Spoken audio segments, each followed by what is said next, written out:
everybody. Welcome to Off Panel, a weekly interview podcast about all things comics, brought to you by Sketch.com. I'm your host, David Harper, and this week's guest is the owner of Guelph, Ontario's comic shops, The Dragon, as well as the president of the trade organization for comic book retailers, ComicsPRO. It's Jenn Haines. Thanks for coming on, Jen.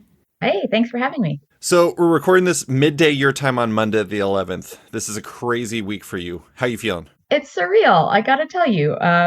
This week is our 25th anniversary. So on Thursday, it will be 25 years since I opened the first location of The Dragon. And it feels very odd. Like it's more than half my life in the business, and that's incredible. And, you know, there's been lots of times over the years I felt like, you know, the new person in comics, and now I don't get to say that anymore. I think now I'm like officially like grandmothered in. Now I'm like one of the veterans of comics. It's a pretty big deal. So yeah, it's wild. I love that when before we started recording, you were kind of walking me through your week and kind of what's going to be happening because of the anniversary and everything.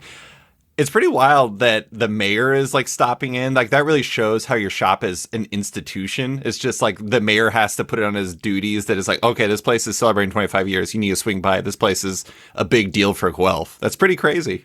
Yeah, it's amazing. I mean, the mayor is actually a big comic fan, so that makes it easier. Shop at my store, so there's that as well. But I've worked really hard to be a space, like a good community space, and I think that it's borne itself out, especially over the last few years. You know, when the pandemic happened, we did run a GoFundMe sort of to the tail end of the first lockdown to try to get back on our feet, and the outpouring of support from the community was just unbelievable, not just financially, but like the things that people said about the store and how important it was for them and how much of a place in their lives it was.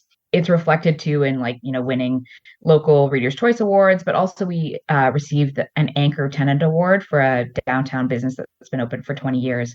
And apparently it was a landslide victory and one of the strongest victories they've ever had for that award, which shows me too that the other businesses in downtown Guelph recognize that we are this institution. Like we've been there for so long. You know, it is kind of wild. I mean, downtowns are hard to survive in a lot of the times. There is a lot of turnover, and I think it is amazing that a comic store, a comic and game store has made it. I mean, I've watched several come and go while I've been open.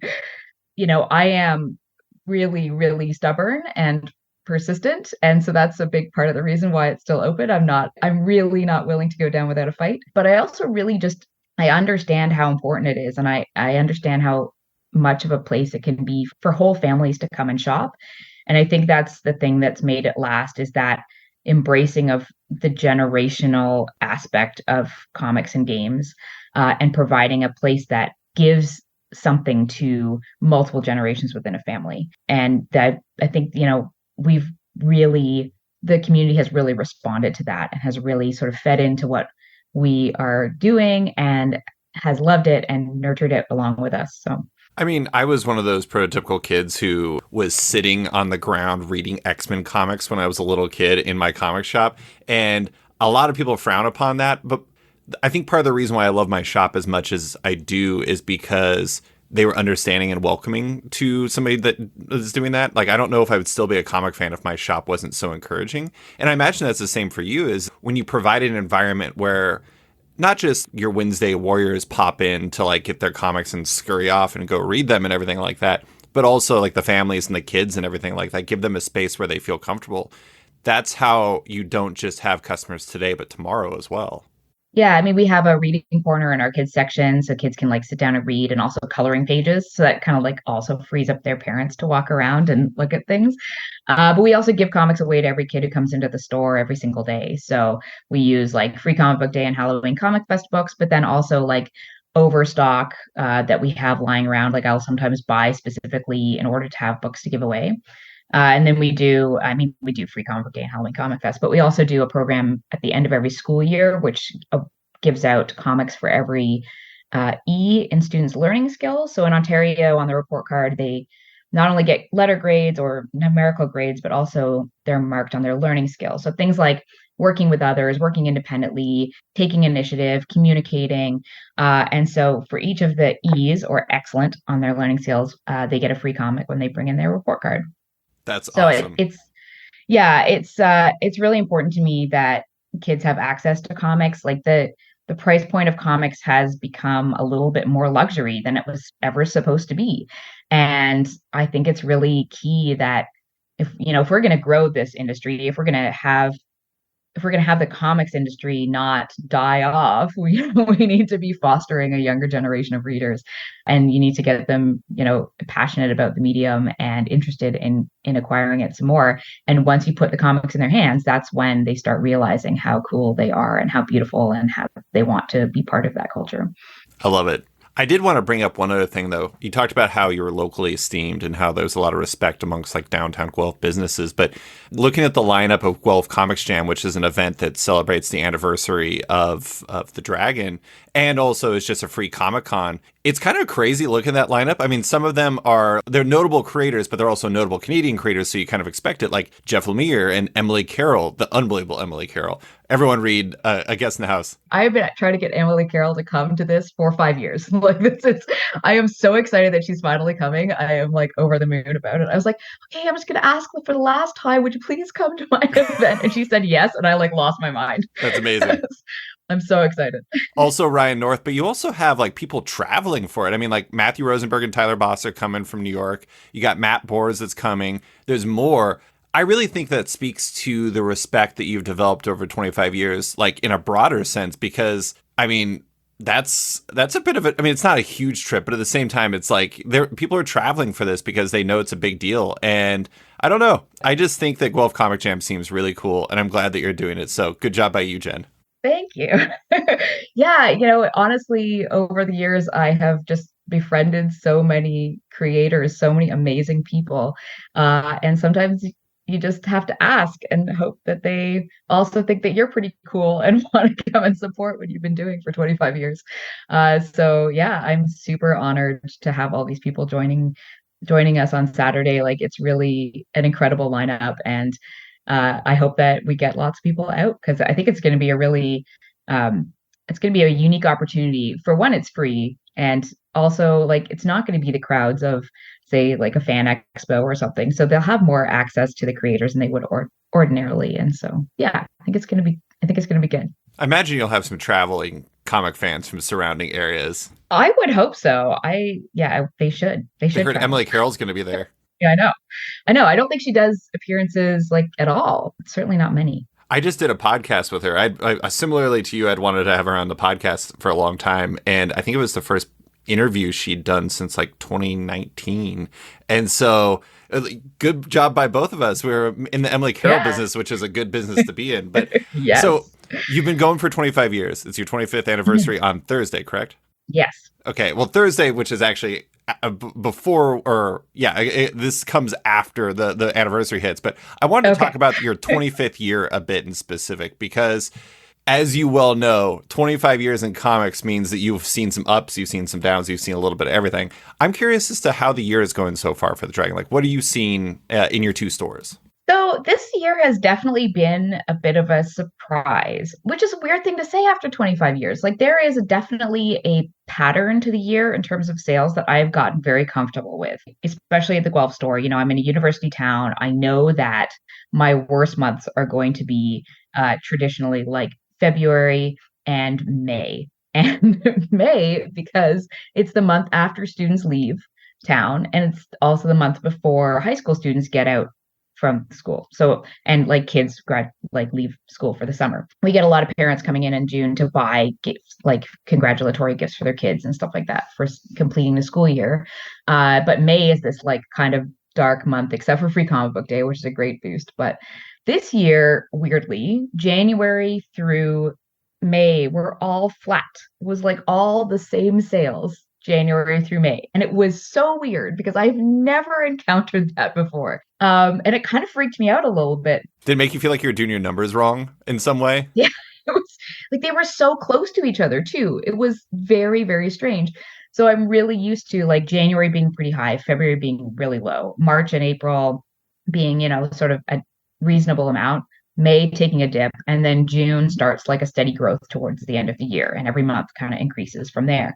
And I'm definitely seeing that growth happening now, but not as much as I'm used to seeing. So it's still like a weirdly flat year, and it's really interesting. I'm not sure if I've been able to put my finger on what's causing it yet. But, we've also had a lot of change this year that is unusual for us. I basically turned over almost my entire Guelph staff in the first like 6 months of the year, which is very weird. Hmm. So, my manager, Amy, has been with me for 23 years, but everybody else who worked at the Guelph store had moved on to other jobs. So, including staff who'd worked for me for 7 years, for 5 years. It was the pandemic changed a lot of priorities, and so I think it caused some people to say like, oh, well, when I get a chance to, I'm going to try something different, or retail might not be right for me because the retail climate got a little bit more adverse once businesses opened up again. People were just a little bit harder, a little bit, shorter tempered, a little less patient. And it has been, not without its challenges to be in retail post pandemic. It's weird. I have a brand new staff. My entire staff is like less than 4 months old, except for my manager, and my Milton staff have been with me a little longer. It's been a lot of opportunities to kind of change how we do things, to start some new sort of like, more regular meetings and sales training and all the things we were doing before the pandemic that kind of got wiped out as all the routines got shattered. And we've kind of been just sort of like trying to get back to where we were, but I kind of more want to push past where we were and get to somewhere even better. So that's been the focus of my year so far. It's like establishing the business, figuring out what the gaps are, figuring out what I need to do to move us where I want to go, figuring out what those goals even look like, and then putting the pieces in place to move forward towards that. So it's been a lot of extra lift, a lot of me changing how I do things and examining my scheduling of myself and examining where my priorities are in terms of the business and sort of looking at whether there's something I can do differently that will be the key to kind of moving the business forward in an effective way. So, yeah, it's been interesting. When you say flat, do you mean flat compared to like what that month is normally like? Flat to the previous year's months? Like what is flat in that situation? So basically like January through May were like all the same sales. Oh, so you're just like a horizontal line. Yeah. And like I'm seeing currently flat or just shy of last year's numbers. Okay. So things are going well. Like I'm fine with the numbers, absolutely. Just the flatness was very weird and disconcerting. This reminds me of what Patrick Brower, the co-owner of Challengers Comics and Conversation in Chicago, told me for that Publishers Weekly piece that I did that I talked to you for, where he said basically I think he said that Challengers was up 2% in 2022 versus 2021, but he had no idea why. And it was just like, right. I think that's one of the things that it's easy to go doom and gloom when it comes to like retail stuff. But I think sometimes the more frustrating thing is like when you don't know why things are happening. It's like, why am I flat? Why is everybody turning over at the same time? Why is X happening? Yeah. Why is Y happening? If you know answers, you can start solving those problems. But if it's like, why are we flat? I have no idea. Like, what do you do with that? Right. Well, I mean, there's all sorts of things, right? I have factors like companies changing release schedules. So, like Wizards of the Coast has been shifting around their release schedule of Magic. So that's a factor. The changeover of staff, that's a factor too. Like that's a pretty big one. They all have their own fans, right? They have people who come in to talk to them specifically. We have things like certain publishers, like Bad Idea, for example, and their like sort of seasonal schedule. There's all sorts of weird little factors. And I'm not really inclined to like get too stressed out over it. I found it really fascinating and weird, but like I feel like a growth or a shrinkage of like 5% is like not something I need to stress out about because it's like there has to be change from year to year. And looking at those changes is just like kind of fascinating. And so, it's interesting. I went okay, so one of the things that I do on the side, or the big thing I do on the side, is I sing competitive barbershop. So in the summer I went to this week-long intensive program called Harmony University, and there was this keynote speech, and in it the gentleman talked about instead of seeing things as errors, like when you perform, you see something as an error or something as a flaw or something to like figure out how to make it not happen next time. Instead, we say, how fascinating. So how fascinating that that note happened to come out of my mouth like that. That's so weird. How fascinating that I totally got that word incorrect. It's not something to be like stressed out about and worry about. It's something to be fascinated by, because fundamentally, like, we're never going to have a perfect performance. When you are performing live, it's always going to be something new and different, and there's going to be variation every time. And it's the same with retail. Yeah. Everything's a variation, everything's an adjustment, everything is a balance. There's really no predictability at all to this. It's mostly just balancing and juggling and honestly like moving money around. That's the retail way. You just move the money where it needs to go, and you make it work. You just make it work. You have to be so agile and ready to go with the flow, and like stressing out over things and analyzing things. There's a certain amount of analysis that works, but there's a point where analysis fails, where you just like there is too many factors going into it to be able to sit down and analyze like why there's a 5% or gain or loss. Like there's just no time in the day to be able to drill into every single thing that could be causing that. So yeah, unless there's like a real significant drop off or gain, I'm just gonna look at it as how fascinating. So the first 5 months of the year, how fascinating. We'll see what next year does. I am, first off, I'm very upset you've introduced the idea that you do competitive barbershop and I can't talk about it because now I just want to do a podcast about that. But I think that is a very healthy perspective. And like one of the things that I had a conversation with a retailer friend a little while back, and he was talking about like how he was trying to do all these things to like basically control the uncontrollable, and trying to like fix things that like you really can't fix, whether it's just for the shop or for like the industry itself. And I told him, I was like, dude, you gotta let go. Like you just gotta like you're gonna kill yourself trying to fix things you can't fix, and you really just gotta focus on like what's in front of you. And I think the how fascinating approach is actually a good one, because if you're down 2% or you're up 2%, that's like within range of where you were. That's nothing to get like too worked up about.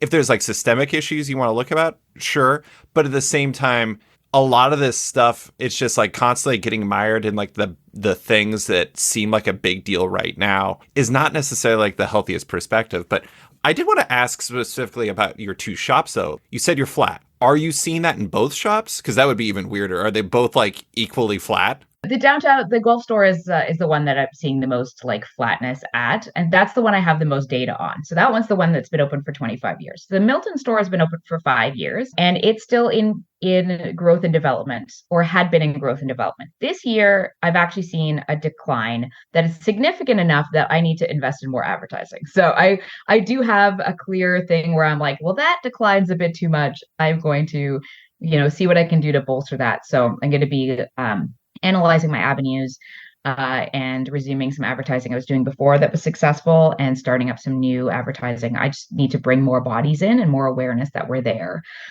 So yeah, The Guelph store is in a mall, right? it is. Yeah.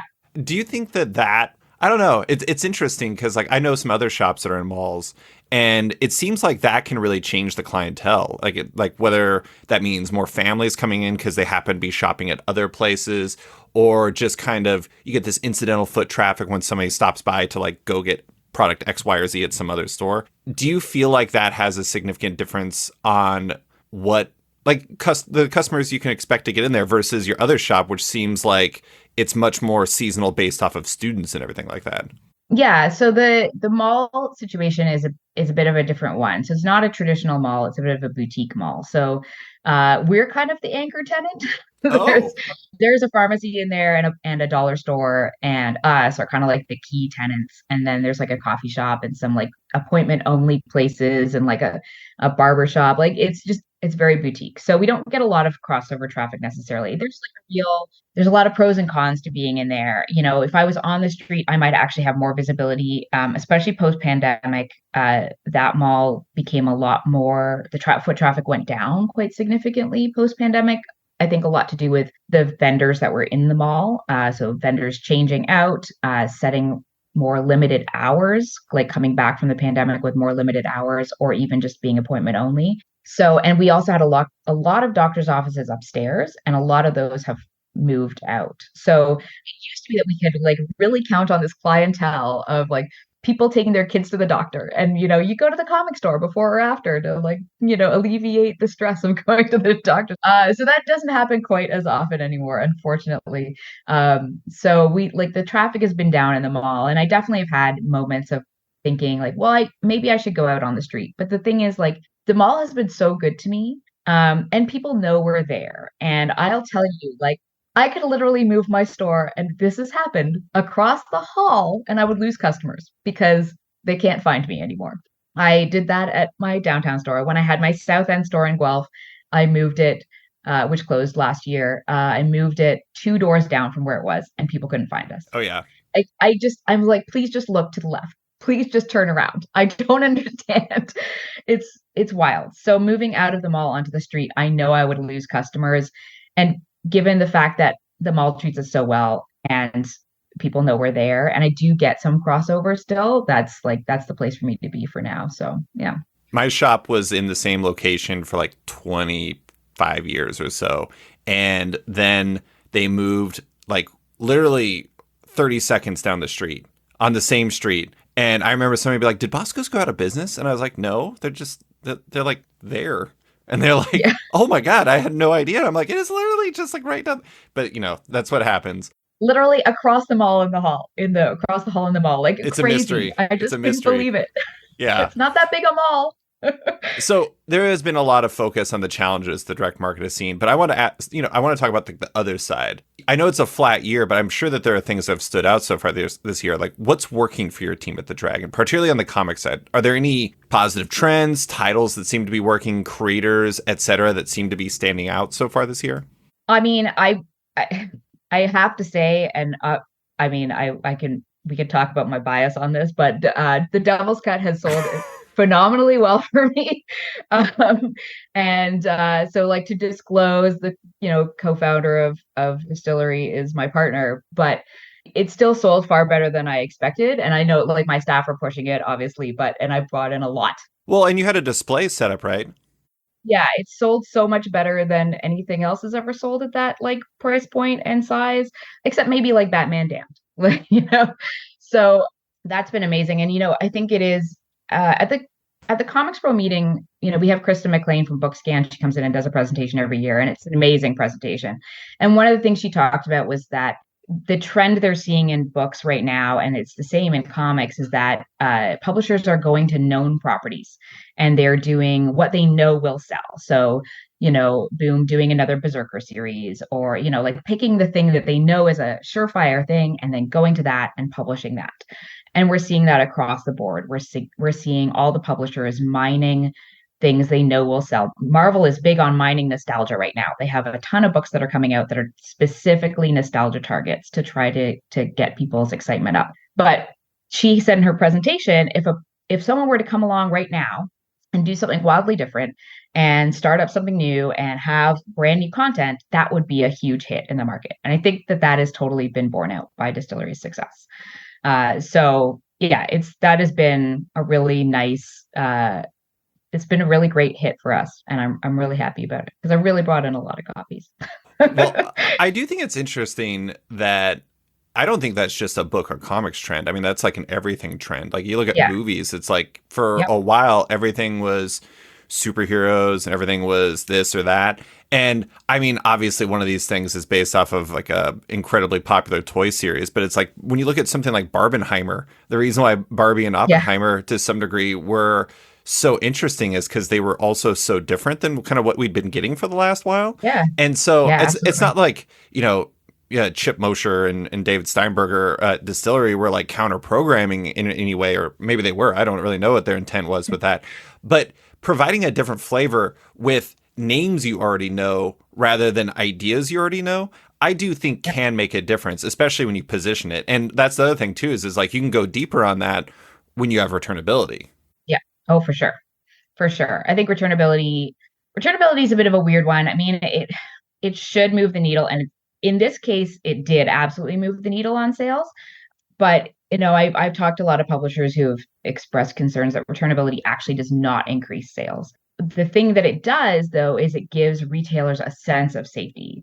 So they might not increase their sales, but they still feel safer and they still have a more positive feeling towards the publisher, and are more willing to work with them because they see that the publisher is trying to help mitigate the risk to the retailers. So there's like a good faith thing to it where, publishers who provide returnability are building good faith with the retailers.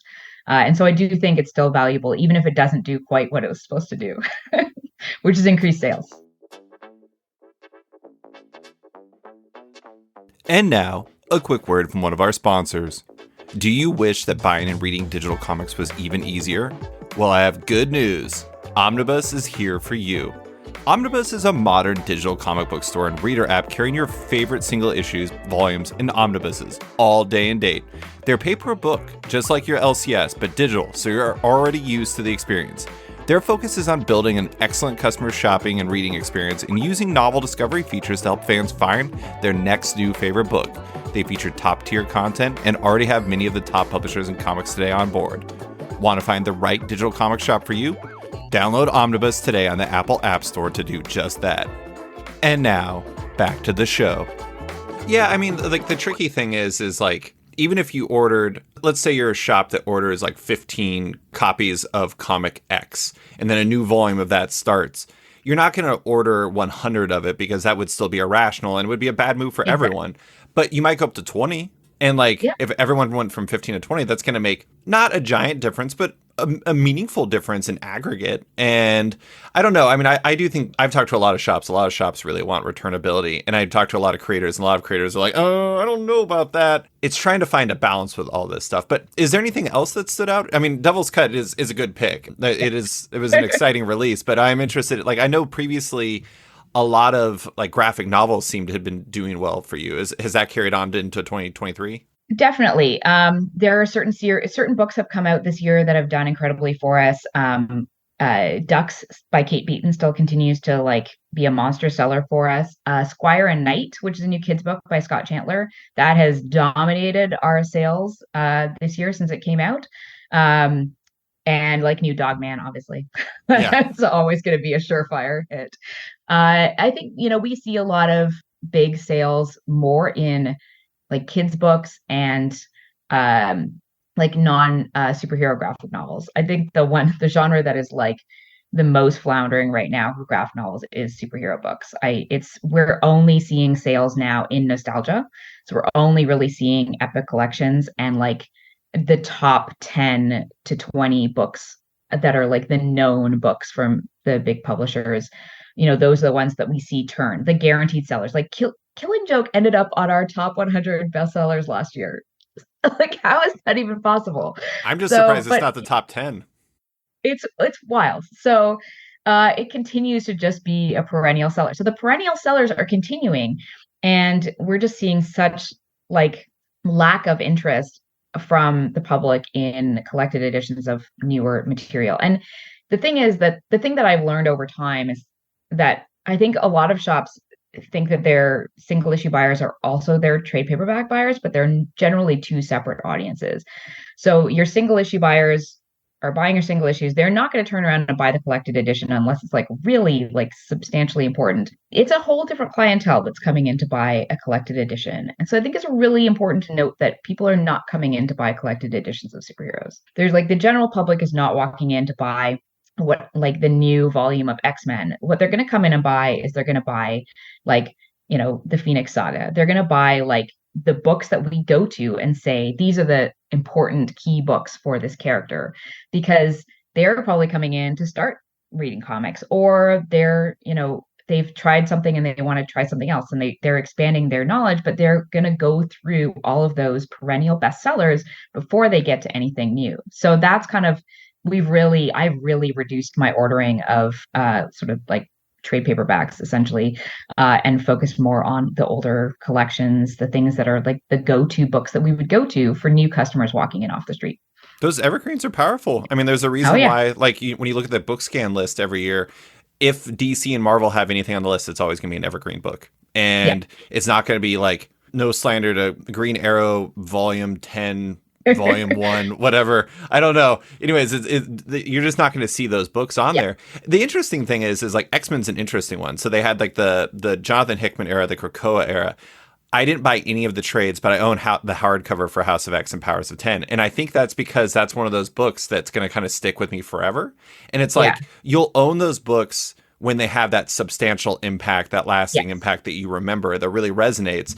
But if it's just like, just a random collection of issue threes from the Dawn of X, like maybe your random fans or either somebody who's already buying single issues of that book is not going to bother with that. But I did want to ask, is that a superhero only problem? Like, do you see, like, for your Image books and your Boom books and Dark Horse and etc., do you see single issue fans also ignoring the trades, or is that mostly like a single issue thing, or excuse me, superhero thing?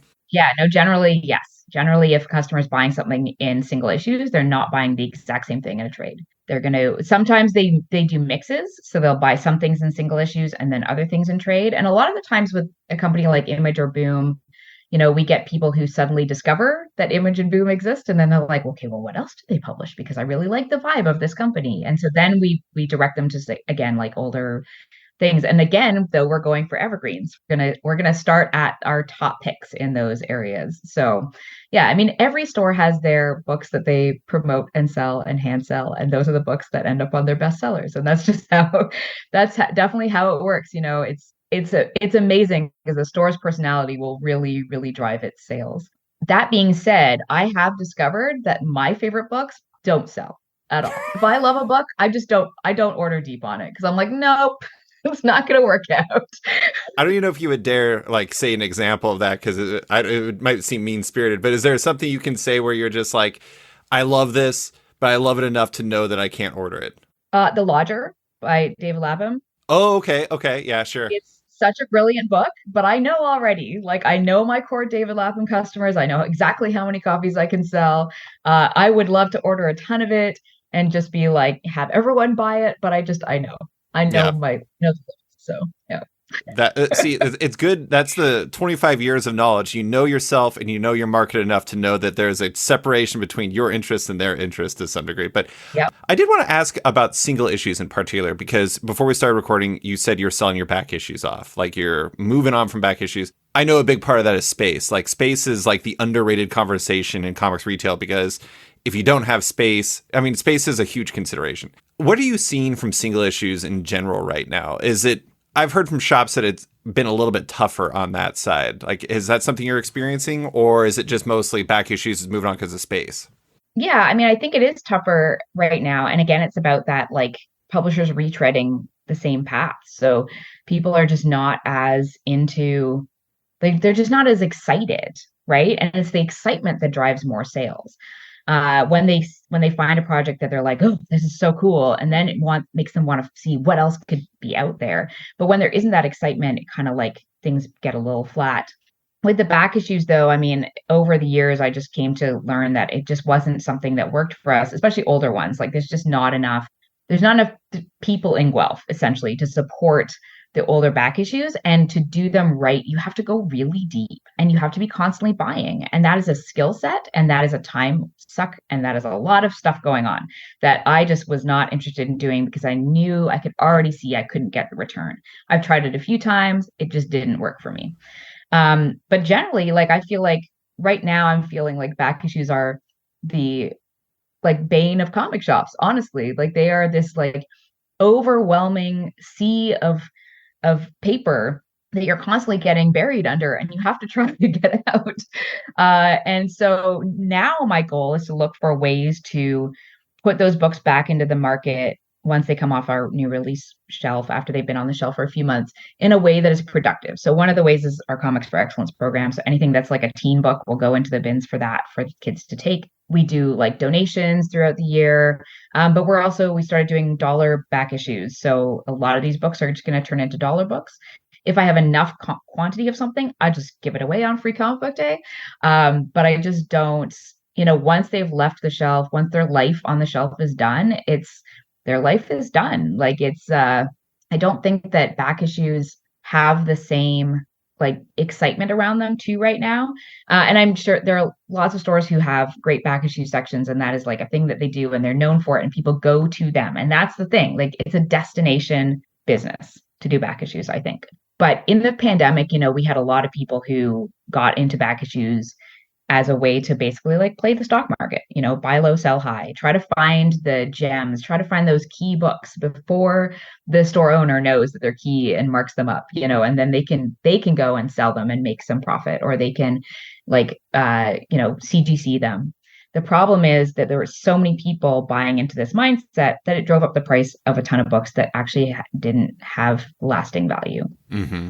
As somebody who's been doing this for so long, I could look at, say you look at like Key Collector and it's saying like this book is a key because of the first appearance of blah blah blah. And I was like, no one is going to care about this book. Like this is not a character that is going to make a difference in a way that this book is going to go up in value. So you could buy this book and slab it, and then you're actually out the slabbing fee because you're never going to recoup that on this book. Because fundamentally, you can't monetize every first appearance of every character in comics. It would be insane. I just want to say really quick, I really enjoyed telling Brian K. Vaughan that the first comic he wrote for Marvel, which was a random issue of Cable, was a key comic according to Key Collector Comics. He's like, what? There was some crazy stuff. Like this book has a pinup, the first pinup by Todd McFarlane in it, and now it's worth like hundreds of dollars because it has a pinup by Todd McFarlane in it. Well, it was hundreds of dollars during the pandemic. I don't think it is anymore because the bottom fell out. Yeah. One of my favorites is like the previews magazines where it's like Miles Morales technically first appeared on the cover of this previews magazine. I'm just like, I don't want a previews magazine. What do you do with it? If you gave it to me, I just kind of have like a weird phone book in my house. I don't want this. I've got the audio book with the tape of Almost Got 'Em, the Batman animated, like actual first appearance of Harley Quinn that came out right before Batman Adventures 12. Yeah, I don't know. Apparently it's worth a ton of money. I just have it. I like it. I like having it. I literally have never heard of it until this very moment. So thank you for there you go. informing me, Jen. But I think there's a layer to single issues right now that I think is an interesting one. And you brought it up earlier, and it's like the price point. It's funny. I'm not normally a super price sensitive person, but I find myself like bringing it up a lot lately because like I look at things and like something I'd be traditionally extremely excited about, like God's #1 is coming up and it's like $9.99. And I'm like, do I really want to buy this single issue for $9.99? And I know it is like 60 plus pages and it's got an elite creative team and it's got all these things. But the thing is like, I think it's almost a bigger problem that it's not that I'm going to buy it. It's that these choices are introducing doubt to consumers that don't normally have them. And I think that's a difficult one. Are you seeing an impact when it comes to how customers respond to those price points? Yeah, I think, paper is going up dramatically in price. And so there is definitely like a real big problem behind the scenes that publishers are facing, and they are absorbing a lot of additional costs they're not passing on. That said, DC is making more books move up the price point into $4.99, and Marvel doing a $9.99 book. We know that the paper is not going to be high quality, and it makes me stress because I know that because the paper is not high quality, it's $9.99. It means so many of them are going to be damaged, and my customers are not like huge sticklers for condition, which is amazing. I've kind of like trained them a little bit to not care so much about condition. I have a few that are like really serious about it, but for the most part, like we make sure those people are taken care of, and then everyone else can deal with like the shredded corners and stuff like that. But there's a lot of stores for whom like they need all of their books to be a 9.4 or higher, and it's going to be a huge problem.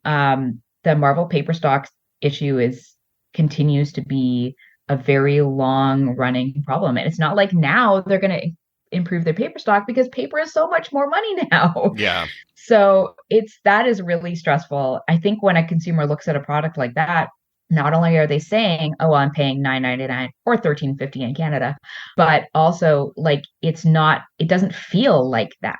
It doesn't feel like it's substantially, a significantly impressive book. We had a book come in.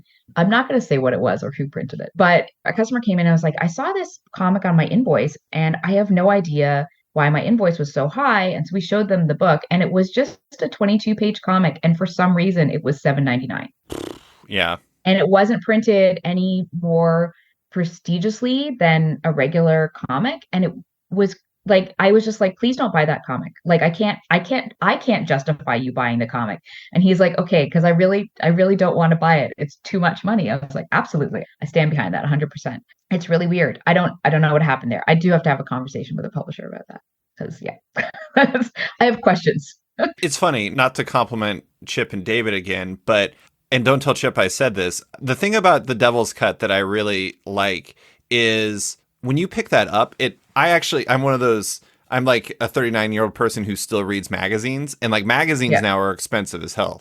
And Oh yeah. they're also, a lot of them have really good production value. Like you pick up an issue of the Atlantic, or you pick up an issue of like GQ or something like that, and it's like really pristinely made. And the Devil's Cut feels more like one of those high-end magazines rather than like a Marvel comic or something like that, where it's like if you touch it, it's going to like disintegrate in your hands. And I really like that about the Devil's Cut because it's, do I want to pay $9.99 for an average book? No, but the Devil's Cut's not an average book. It has like really high production value, and I think that probably makes it an easier sell because it has that weight and that substance to it that makes it feel special rather than just another comic that just happens to be $9.99. Yeah, absolutely. And there was definitely intention. That was the intention behind it. Is if it was going to be this price point, it better be like a prestige, like beautiful luxury item, essentially. So, and that's yeah. So one thing I think is interesting is you have these two roles. You're the Mhm. owner of the Dragon, and you also have, your viewpoint as the president of Comics Pro. You also have your viewpoint as a competitive barbershop singer. We're gonna leave that off to the side for now, but I'm curious The as future to podcast. future podcast. Exactly. Do you feel like your viewpoint as the president of Comics Pro impacts how you view what happens to the Dragon at all? Or do you have to sort of put blinders on when it comes to what's happening in your store? Because what happens in Challengers or what happens in Bosco's up here in Anchorage doesn't necessarily mean anything for your shop because your shop is your shop. Essentially, I think it's almost the other way around. Like I know what my shop is as a entity, and I know that it is functionally different than I would say the majority of comic shops in North America, or specifically in America. Canada tends to be a lot more book focused, but we're really heavily book focused and kid focused. I'm also a hybrid store, so I carry games. So I more have to put blinders on to my store when I'm doing Comics Pro business. I need to know what the retailers are seeing and experiencing. My experience should not be I can't take my own experience as the experience of retailers. Like that is just not accurate. I'm in Canada. My store is very specialized. It's very family focused. I need to know that I am representing retailers in general and the general feeling of retailers. So I'm often advocating for things that are actually contradictory to problems that I see. So I don't see a problem here, but I have to advocate it as a problem to publishers and distributors. Because if like people are having that problem, then we need to solve it. And that my job is to try to solve it or at least get answers as to why it exists to help alleviate the stress around it, which is often more what I do. I have to tell you, it's really almost impossible to get anything actually done. I mean, the industry is such a web of intricate strings. You pull on one string and other strings collapse, like it's like a web, right? You pull on one string and then that could untie a knot that could cause things to unravel. There's so many factors that go into decisions that are being made by publishers and distributors, that it's almost impossible to get a result because so many things have to go on behind the scenes to get to that result. Sometimes it takes a really long time and sometimes it's just not possible. So what I can do often is just get the answers, to get to the root of what this is. Like, why does this exist? And then if I can provide answers to retailers, sometimes that helps, just helps them sort of feel a little bit more secure, a little bit more like there was thought behind it. Because that's often, I think, what is the fear is that I think often retailers are worried that publishers are just doing whatever they want without any thought behind it. They're just making arbitrary decisions. And that is super stressful. To live in a mindset that publishers are making arbitrary decisions without thinking about retailers, that is a stressful position to be in. So a lot of what I do is to provide the answers to say to retailers like, no, actually they did think about you, but the reality is this. And yeah, it's a weird role because I'd love to actually accomplish things, but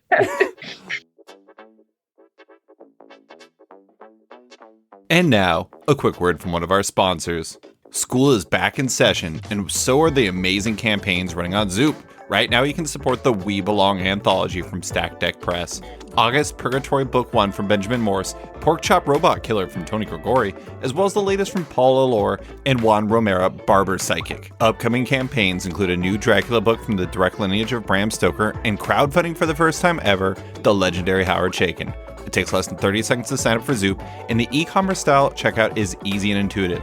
Add multiple rewards and add-ons into your cart, provide some info during checkout, and you're done. No confusing additional steps in finalizing your pledge, and no post-campaign surveys. And of course, every creator appreciates your support.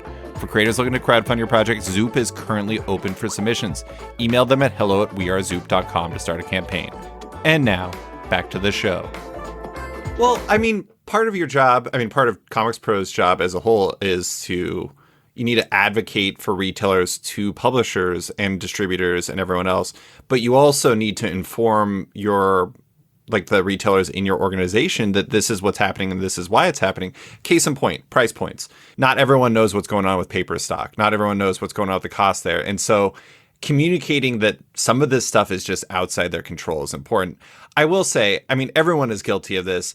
A lot of people have a hard time separating their experiences from what the whole is. I've seen shops speak in both directions where it's like everything is horrible, so all of the direct market is horrible, or my shop's doing great. Everyone doesn't know what they're talking about.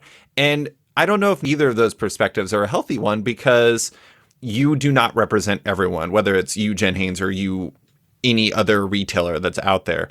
I am curious, though. I do talk to a fair few retailers pretty often. The sentiment amongst the group that I've talked to is that, there's a lot of uncertainty. There's a lot of concern out there. But my view is a narrow one. You have a much better view of it. Do you have a sense as to what the sentiment out there is amongst shops right now? We are in such a state of flux. The sense is just playing defense right now. We're just trying to figure out how to run our businesses. It was for so long, we had a single distribution model and everyone kind of had their patterns and they knew exactly what to do. And since, the fracturing of distribution, it just keeps changing. It just keeps changing. Every few months, there's a new change. And so we're constantly developing new procedures or trying to develop new procedures. And that takes time. It takes so much time before you're in a routine and it becomes easy and you don't have to think about it so much and you don't have to remember to do it.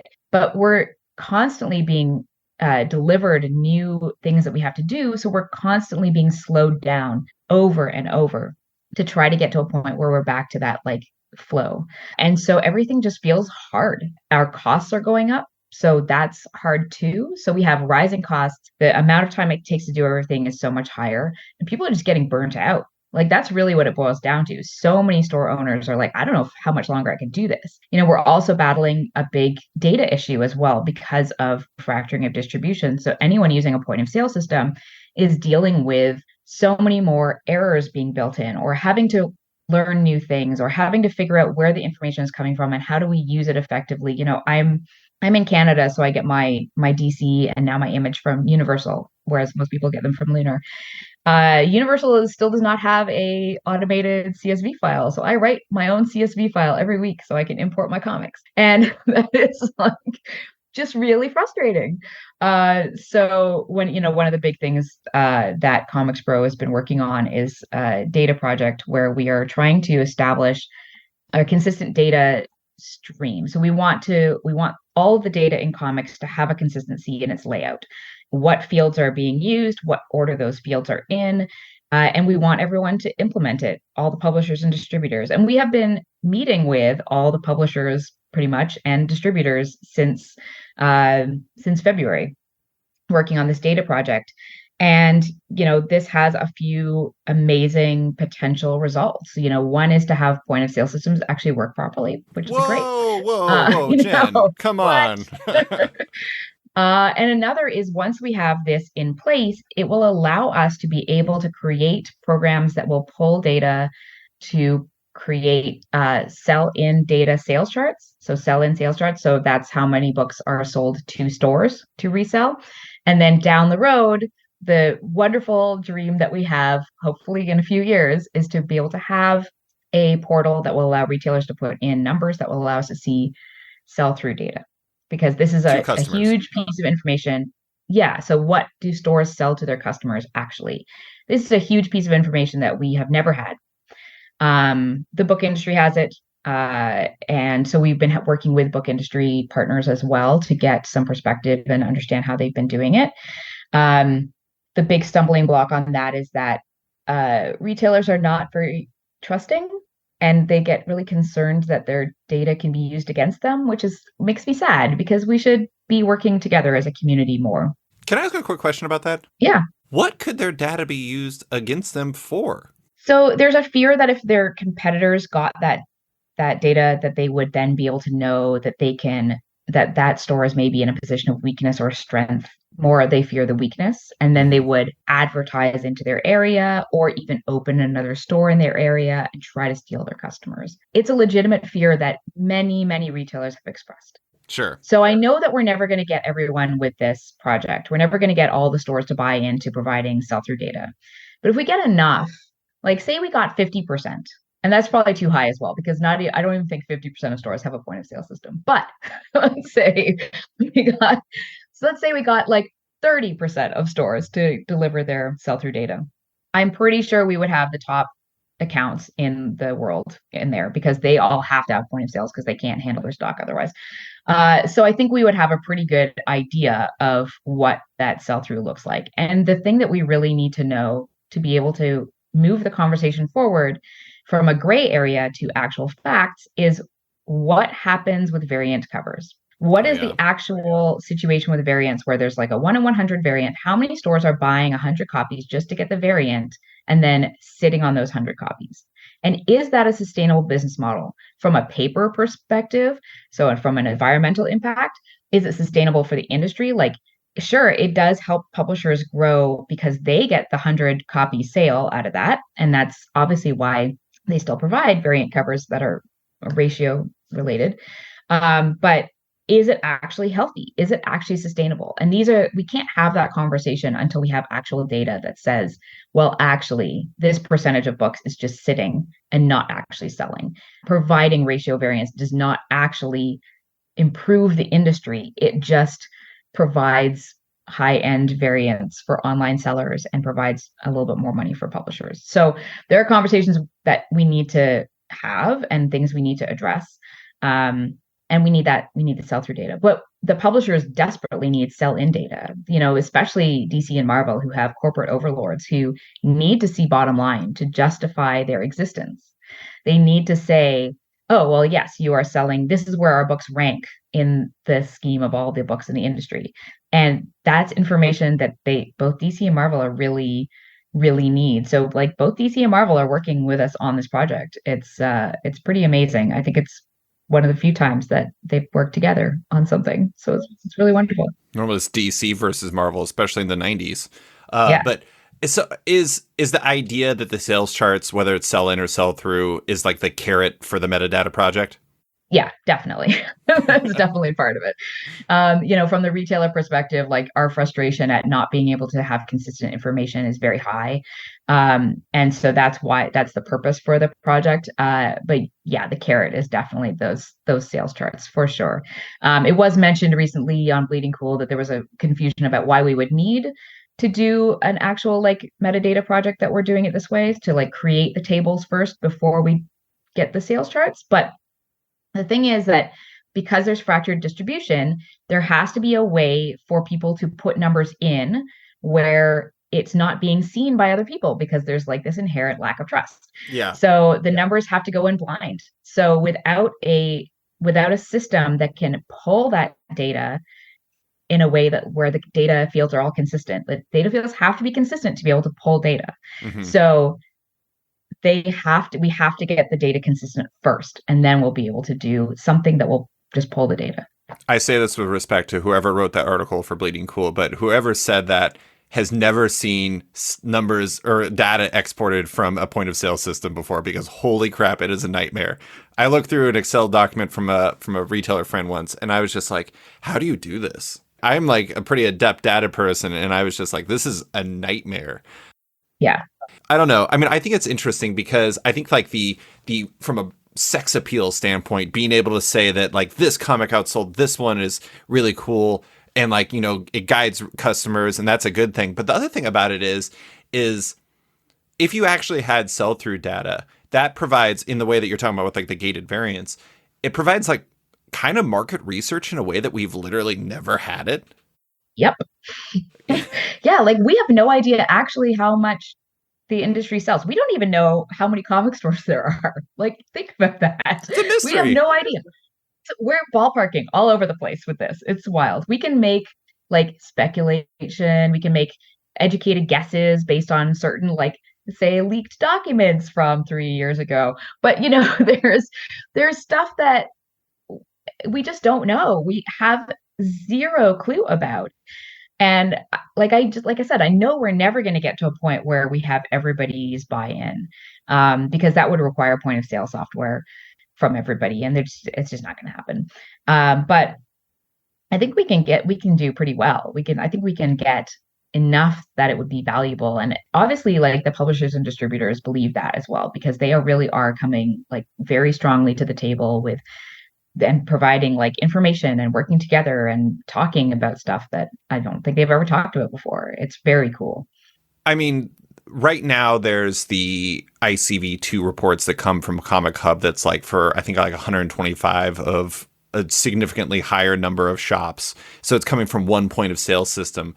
But I mean, if you could get to the point where like the biggest retailers and like, I don't know, 50, like you said, 50% of the market, if it included the biggest retailers, you would be covering a significant portion of the market to the point where you would actually be able to look at that and say, this might not be what's happening at every shop, but it gives us a good sense as to what's happening in a general sense. And like that's really powerful. That's stuff that is actionable for everyone. Yeah, you know, we estimate there are about 2,500 comic shops. Yeah. So yeah, 120 is a pretty small slice, but it's nice that there's something. Like, it's nice we have a slice at all. So, and it's good to have like Comic Hub is a little bit a part of these conversations as well, and so it's good to be able to see, how they have made that work, and they've been able to contribute a bit of information about their systems, so we can say like, hey, this is working and it's blind. Like, there's no, like, Comic Hub isn't taking your information and selling it off to the the highest bidder. It's a solution, and we can get to something similar industry wide. I think that will provide us all with the ability to know so much more about what we're doing and what the industry is doing, and be able to make statements about the health of the industry from one year to the next too. Like, that's huge. Yeah. We can't make those statements right now because everybody is operating in silos. So, you've got the silo of Lunar and the silo of PRH and the silo of Diamond and Universal. Like, how many books does Image sell across the many distributors it now uses between books and single issues? Like, what is Image doing from year to year? And then there's going to be the transition data that's going to be even more awkward. So like, we don't know enough about what's going on in the industry. Everyone has to come together in Mm-hmm. one table and figure out how we're going to get this data, and we're going to share it, and we're going to utilize it to make the industry better. And that's what we're doing. You run two comic shops. Yes. You have a lot of extracurriculars. You have being the president of ComicsPRO. Everyone that you work with in regards to ComicsPRO projects assuredly has their own dance card that they have to fill out. Yes. Do you find that when it comes to these big projects, like in between managing relationships and having conversations and stuff like that, you have to really pick your spots because there's only so much you can do? Oh, yeah. I will say, as much as we've talked about metadata during this conversation, that is like my lowest on my rung of things that I do, on my ladder of things. That's Katie Pride's baby, right? That is Katie Pride's baby. Yes. So she's been a board member for the past few years, and she's just absolutely run with this project, and it's incredible. I tend to focus a lot on the, like, I need an answer about this thing, or I need to contact someone about something that's gone wrong, or it's because I have so many contacts, I know so many people, and I have worked really hard to develop relationships all across the industry. I am the person that can make that phone call and be like, hey, DC, what's up with this? And why isn't this book returnable? Things like that. Those are the conversations that I generally focus on. And then the metadata project it's great. And I'm on it, like I'm on the panel, I go to the meetings and things like that. I kind of just sit in and make sure I know what's going on. But for the most part, I'm focused on the advocating for retailers portion and working on our programming. So, for example, like we have an open house coming up on October the 5th. We're doing programming at New York Comic Con like the week after. And then we're working already on planning our annual meeting in February. So, those big educational pieces are important to us to be able to provide retailers with tools to run their businesses better by either like meeting with publishers and distributors or learning about a new product line that might be good for them or learning about a new way to do things. Like we did a session on learning how to use Edelweiss, for example, things like that, where we're helping retailers have the tools they need to succeed. So Marco does a lot of the heavy lifting on that, and I work with him to like sort of develop all those programs. We talk through everything. And then Marco does all the logistics for putting all those things together, which is amazing. And then we're also working hard on increasing our membership this year as well. So we have a membership committee running, to increase our members. Because fundamentally, like we want more voices in ComicsPRO. We want more people seeing what we do and buying into it, like actually financially buying into it. I will always speak for all retailers, whether they're part of ComicsPRO or not. Obviously, ComicsPRO members get a priority. The ComicsPRO members like, this is a problem. I will prioritize that over somebody who I don't know. But if I'm hearing it from multiple sources, if it seems to be like multiple people are talking about something, that's something that the industry is facing, and I will elevate that. And the things that we achieve as an organization benefit the whole industry. And so I know for sure that when money's tight and retailers see that they don't have to pay into ComicsPRO in order to get the benefit of ComicsPRO, I can certainly see why there might be a reticence to join ComicsPRO. But that, the benefits of joining aside, of which there are some benefits, the fact is that membership allows us to do what we do. It allows Marco to draw a salary to be able to actually put together all this programming. It provides me with a very small amount of money to do travel, so I can make the meetings with publishers and distributors that I need to like reestablish and reaffirm relationships, or to just face-to-face talk about things, because sometimes it needs a face-to-face, because you can't dodge a call or an email when you're looking at somebody. So, you can just turn and run away, but that would be really awkward. Yeah. That would be super awkward. So that's it's important to us to have more voices to show our strength as an organization, but also to have more people to help us financially run the organization and fight for retailers. Yeah. I'm running a piece this week on Sketch that's retailers sharing the one thing they want the most from their partners, whether it's distributors, publishers, or whomever. And part of the reason why I want to do that is because, like, I do think that one of the things that kind of happens a lot is we get kind of mired in problems rather than solutions. And like sometimes it's like solutions are not possible because they're just things that are outside of everyone's control. Paper stock or paper costs. Once again, that's a big one. But I was curious as your perspective on that, because you are on the other side as well. You are a retailer yourself. This is putting you on the spot, but if you had to pick one thing that is something you would really like to, see more from your partners or just anything like that, is there one thing that you think could make a major difference in the fortunes of the greater direct market, or even just the Dragon in particular? Yeah, it's DC going back to Wednesday on sale. Really? So, yeah. So there's a lot that happens behind the scenes that makes Tuesday on sale really bad for the industry that I won't go into all the details about right now, but it has caused a weird situation in terms of how like Lunar has to ship and pack and their timeline for shipping and packing that causes other publishers' books to be pushed by a week in order to pack and ship DC's books to get them out for Tuesday. And it also causes issues with FOC, because when FOC can't be on Monday, if the books are going to stores on Tuesday, it has to be on Sunday. It's just a mess. It's a mess. Yeah. So yeah. And there are so many stores that don't actually put the books out for sale on Tuesdays. Either they're not open on Tuesdays, or, it's just like, if for our part, we just want it to be simple and streamlined. Like Wednesday is New Comic Day. And so we just put everything out on Wednesday, and it works for my customers. I know it doesn't work for everyone. There are some people who love Tuesday on sale for DC because it brings more people in, but that would be my one thing. I think it would solve a lot of problems.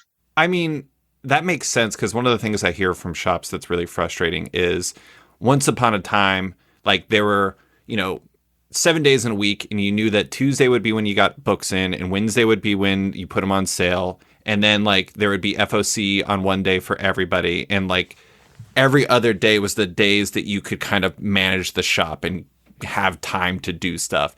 And now it's like, there's FOC, if I remember correctly, on 3 different days now. There's like Sunday and Monday. Yeah, oh, Sunday and Monday. Sunday and Monday. And then books come on Tuesday, or are on sale on Tuesday and Wednesday for single issues. But that doesn't mean like shipments aren't coming on all these random days, especially when you're doing restocks from like Ingram and Simon & Schuster and Hachette and et cetera, et cetera.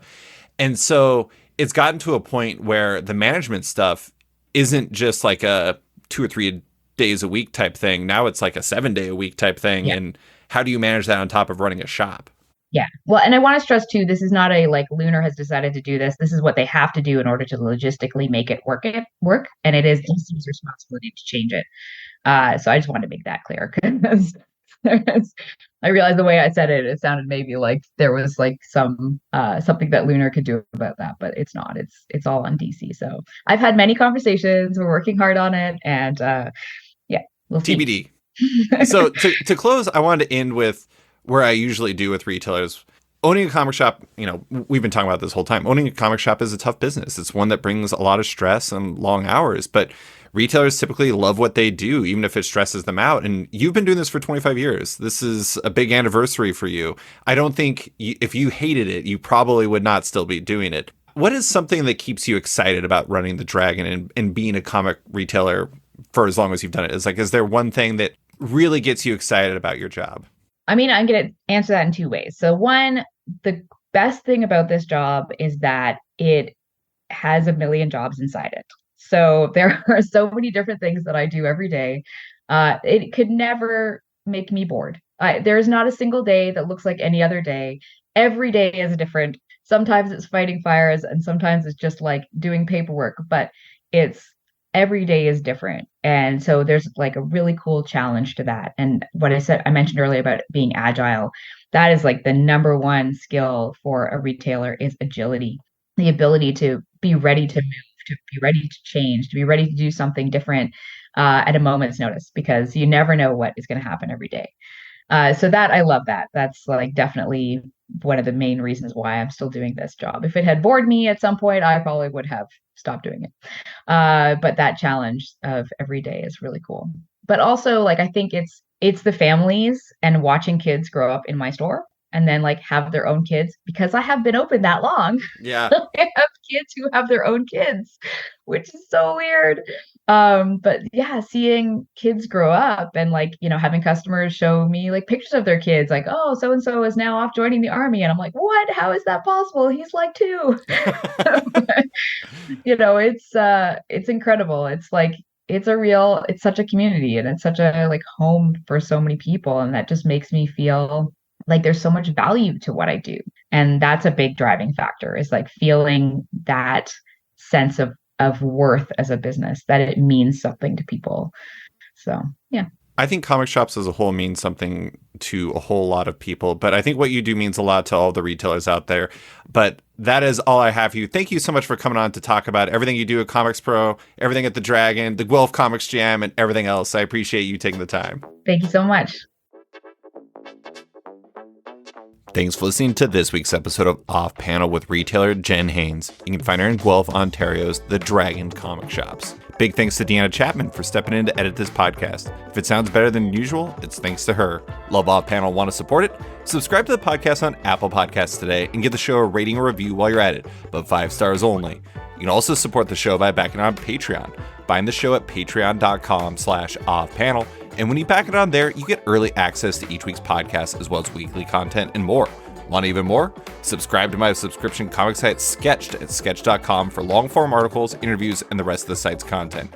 You can find Off-Panel and Sketched on social media by following on Twitter and Instagram at SketchComic, or following me at @SliceFriedGold. Big thanks to all my existing patrons, including Seth Pomeroy, Kenny Myers, James McEwen, Andrew Lehman, Christina Merkler, Mike Cancel, Scott Place, Darcy Van Polges, Kevin Bides, Travis Schmeiser, Tom Evans, Natalie Mockery, Reed Beeman, Kelly Zudakonic, Max Wood, Jeremy Lambert, Brian Hole, Matteo Ciccati, Chris Del Rey, Nir Levy, Dennis Hoffman, Jason Hussa, Kieran Gillen, Jonathan Kent Uratam, Henry Johnson, Jingo Boren, James Tynan IV, Chris Langford, Jason Wood, Tom Peachy, Ben Damstead, Rom V, Nick Walker, Patrick Coyle, Isaac Oren, Scott Carpenter, Rent Arb Studios Comics, Capes and Tights Podcast, Klaus Van de Ven, Brian, Submit Industries, Jack Mulqueen, Kyle, Carl Kerschel, Robert Misell, Elza Chartier, Luke Nakashoji, Dr. Luke, Scott Hazelwood, Canadian by Proxy, Bradley Rader, Carl Choi, Brandon DePillis, Patrick Brower, Declan Shalvey, Dan Carino, Adam Freeman, Ben Wild, Brian Klein Q, Nick Bennett, Birdcage Comics Cafe, Susanna Polo, Reed Hinkley Barnes, Mario Tiambang, Andrew Carita, Matt Mahoney, Stefan Hall, Philip Myrick, Chris Bachala, Torin Grunbeck, Fuzz Bubbles, Christopher Todd, Transmitter Down, Waltz Comics and Books, Akil Wilson, Alex Dimitriopoulos, Terry Dodson, Wesley Giff, Sean Kirkham, Holy Anta, Brett A. Schmidt, Jason Goodmanson, Paul Reinwan, Vita Ayala, Akil, Philip Seavey, Al Ewing, Ryan Alcock, David Kelly, Nick Polito, Matthew Groom, Jason Massey, Adam Bogart, Matthew Taylor, Nick Patera, Jacob Sorelli, Ford Gilmore, Dave Baraldi, Nick Hall, Bjorn Basin, John Hendricks, Steve Anderson, Ian Maxwell, Cliff Chang, Carl McMahon, Scott McGovern, Nathan Fairbairn, Adam Highfield, Fiona Stables, Mark Abnett, Michael Shirley, Tom Barnett, Jim Demonakos, Norbert, Nick Lowe, James Kaplan, and Mission Comics and Art in San Francisco. You guys are all the best. A quick thanks to Wolfpack for letting me use their song Outro as the show's opening theme, and to Upright T-Rex Music, who wrote and performed Off-Panel's outro and ad music just for the show. Check out their music on Spotify because it's completely delightful. Thanks for listening, and tune in next week for another episode.